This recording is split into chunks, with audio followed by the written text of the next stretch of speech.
Welcome back to the Big Bad Network. I am your host, Ed, and I am lit.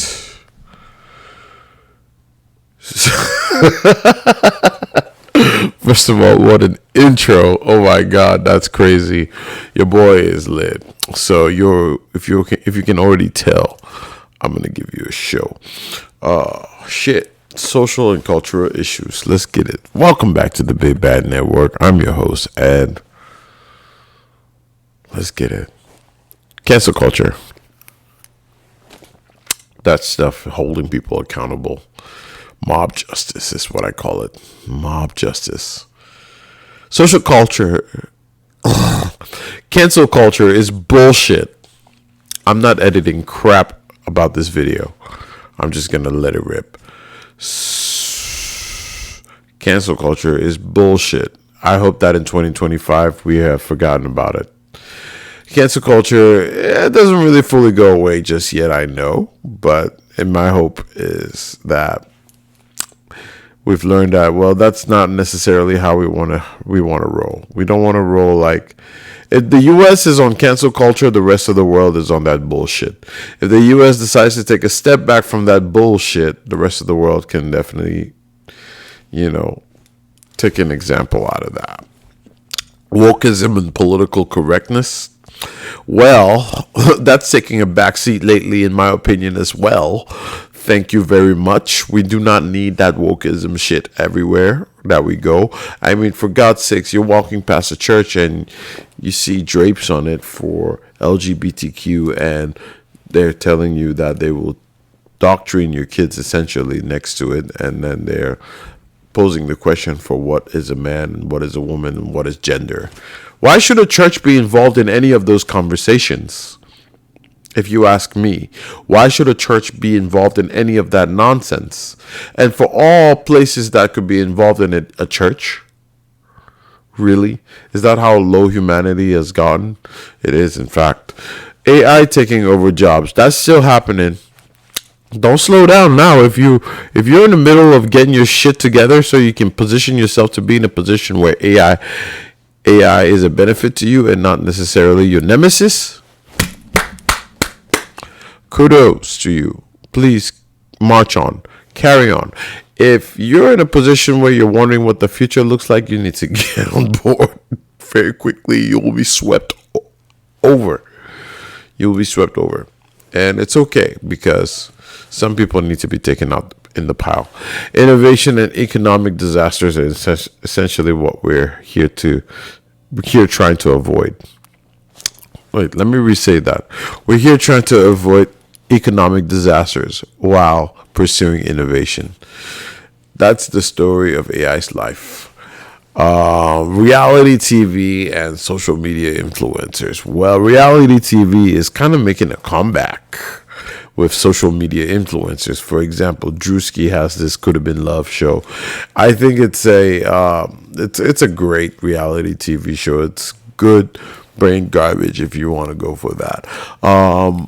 It's quality brain garbage, in fact. When you were watching things like Rock of Love or Flavor Flav or Monique's Camp or Bad Girls Club or Jersey Shore, you name it, or Real World. Remember Real World, my folks? Yeah, you're real young, early 2000s head if you remember Real World. Yeah, Real World was dope, man. Especially when they had Real World DC. I loved it. I loved Real World DC. Yeah, Real World DC was crazy too. And they used to have the craziest people. Whatever happened to the people who were on Real World, for real? Like, can we ever see, like, after the Real World? Yeah, I want to see what happened in their lives, or who they are today, You put yourselves out there earlier before without social media. Going off topic already, but it is what it is. We're talking about social media influencers. So without social media, those were the influencers of my time. They were the ones who were paving the way for what looks like. So, hey, man, kudos to them. Generational wars. Sheesh, generational wars. We got millennials versus Gen Z versus boomers versus Gen Alpha, shit, they're in the smoke now. They're in the mix. I feel like as soon as you're in the mix, you're catching all the smoke. You know, we're already smoking a Gen Alpha, and they can barely read. Yeah, we're already catching smoke of them. I mean, they can read. Some of them are like damn near high school now. You know, Gen Z still thinks they're young. That's the crazy part. Gen Z still thinks they're young. And, you know, it's really cool being a millennial because we're none of that nonsense. There's boomers and we're millennials. Millennials, we're just cool. We're like the sentient ones that showed up with the X-Men. We're the original X-Men. Yeah. We are the origins of X-Men. Anything before that was just like Captain America and Cold War shit. But generational wars. I think millennials are winning the generational wars. One, because we know everything. And two, we do everything. And three, we're just like so versatile when it comes down to it. So we can really be anywhere doing anything and we won't have a problem with it. Gen Z, they're too sensitive. They have their emotions and panties in a bunch at the same time. And it's just like, you guys are a turn off for human beings. Like, you know, boomers, at least they've done their thing. Boomers have done their thing. They've lived their lives.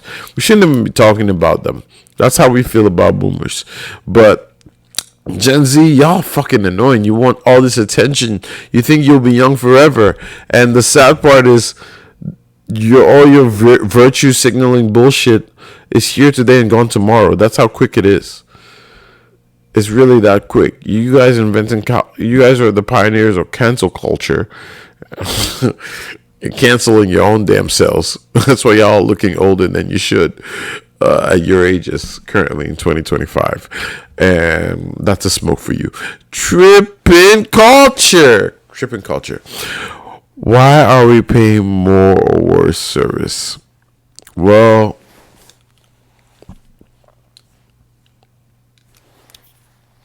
what did I say? Tripping culture? I meant to say tipping culture. I read tripping culture on the bulletin. That's just because everything gets blurry sometimes if it's not wearing glasses. But I meant to say tipping culture. Like I said, I'm not editing this video. It's just going to be what it is. You can see how it goes. Tipping culture. Why are we paying for more? Why are we paying more for worse service? Why are we paying more for worse service? We are paying more for worse service because tipping culture has established itself as though it's something that people have to do. One. And two, we are paying more because the price has gone up for everything. But thirdly, we're paying more for worse service because we're paying for a culture, or the idea of a culture. We're not paying for the practice in that culture. They're not practicing what it is to be deserving of my tip. If you get what I'm trying to tell you. And so these days I don't tip anymore. Yeah, I don't tip anymore. I do not tip anymore. Your service is trash. I pay the bill. You got me fucked up. Your service is trash. I pay the bill. Because motherfuckers are out here thinking they deserve to be tipped. That's the shit that grinds my gears.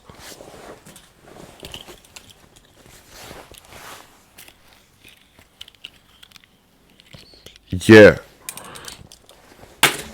That's the shit that grinds my gears. My hair interrupts me wearing my glasses, but it's okay.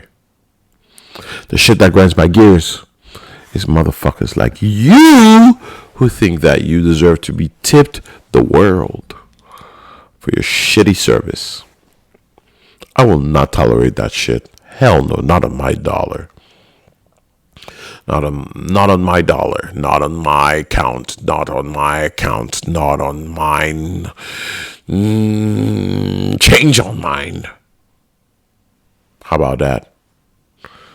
Toxic positivity. That's what I'm talking about. Is forcing people to be happy, just making them miserable. Yes, if you had to ask that question, then you're an idiot. Yes, absolutely. Forcing people to be happy makes them miserable. Trying to make people go with your status quo. Man, keep it real. Be honest. And take shit when shit happens. Let people keep it real once in a while. People shouldn't be carved and molded and so controlled that they don't know how to admit their own emotions because they're not allowed to. That shit is stupid. I disagree. Tech and online culture. YouTube and TikTok drama. Are influencers getting away with too much? Yes, they are. Yes, they are. Y'all are getting away with way too much. Saying whatever you want, doing whatever you want, acting however you want, and on camera, y'all are damn near getting away with murder at this point. Shit. Subscription overload. Why do I need 57 streaming services to watch a single show? Tell me about it. You get Netflix. It doesn't show up on Netflix, so you get Disney Plus. You get Disney Plus. It shows up on Disney Plus, but the other one shows up on HBO Max only. So you get HBO Max. While you're watching it on HBO Max, all of a sudden they start releasing it on Netflix. What the fuck? These people are playing games with us.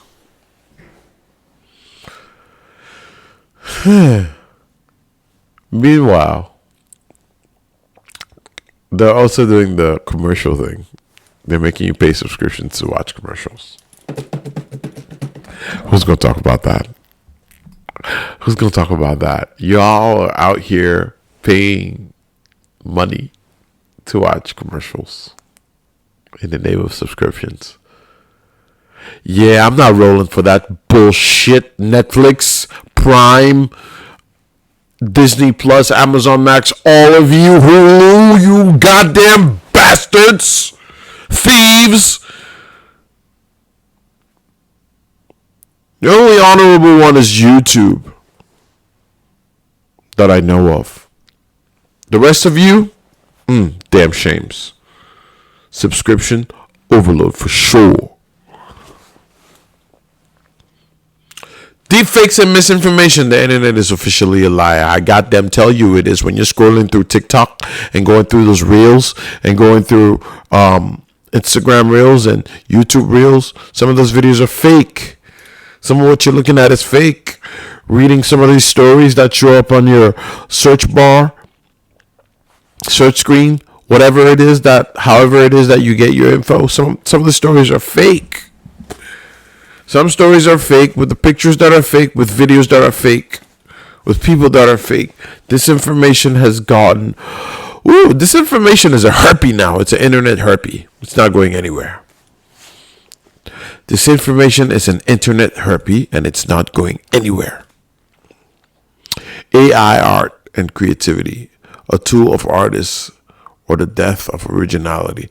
I don't know. I don't know if it's the death of originality. I think it's always going to be this, just the same way as people are muses to each other. AI can be a muse. I see that happening easily. I don't think that AI is the death of originality. I don't think so at all. I think AI is an enabling factor to maintaining originality, especially in an age of over-communication and over-information. Remember this. At a time when there was less information traveling around for everybody to be able to grab, i.e. the internet, a time before that, people had less information circulating. And so originality always was key to standing out and to being a pioneer and an innovative. But now, with so much being discovered, you can still be innovative. You can still be a pioneer of a certain style. But you'll only be creating a substructure of whatever it is that already is, if you understand what a boy's trying to tell you. NFTs and cryptos. NFTs are dead. Crypto, the future of money is, or just a scam. NFTs are dead. NFTs are stupid. And NFTs are not showing very much growth in the time since they showed up to the scene. They got people excited. I would say that. It definitely got people excited. But I say NFTs are dead because who do you hear about trading NFTs right now? Nobody. And did NFTs really integrate into common daily use for mankind? No, it didn't become that. It was just a sensational internet thing, an internet brainchild. And it'll always be there. NFTs will always be there. It's like exchanging baseball cards, it'll always be a thing, or sports cards and all the things. It will always be a thing, or Yu-Gi-Oh cards or Pokemon cards and whatever. NFTs are the same. It would always be a thing, but it will not be this groundbreaking technology because it's not allowed itself to be so, nor have governments allowed it to be. But again, we live in such a Rolodex of a time that anything could change any moment, and it could prevail for NFTs. So keep an open mind. I'm going to leave on that note. I don't want to be here all day, all night talking to you about wah, wah, wah, wah, wah. So stay woke, but don't go woke.